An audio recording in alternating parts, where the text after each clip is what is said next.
Magandang araw po, welcome po sa aking channel, Love9 TV. Nandito po tayo ngayon sa Lipa, Batangas kung saan meron po tayong bagong video presentation. Tatlong brand new townhouse na ready for occupancy. Each unit po ay may lot area na 51 square meters at may floor area na 80 square meters.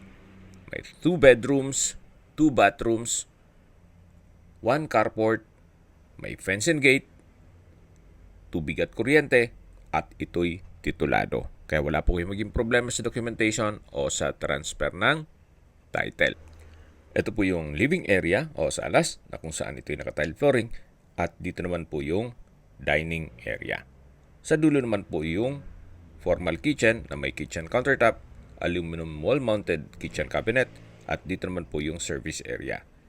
Ito naman po yung steel gate na access dito sa likod ng bahay na pwede pong gawing dirty kitchen.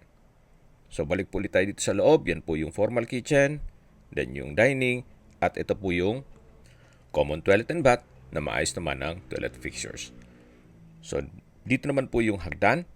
Samahan niyo po ako, kayat po tayo. At dito na po tayo sa second floor. Ito po yung family area. At check natin yung unang kwarto na katabi lang po yung common toilet and bath dito sa second floor. At dito naman po sa kabilang kwarto ay mas malaki po ang espasyo. Then may access po sa balkonahe. Naka-tile flooring na rin po ito at pulido po ang pagkapintura ng ceiling at wall.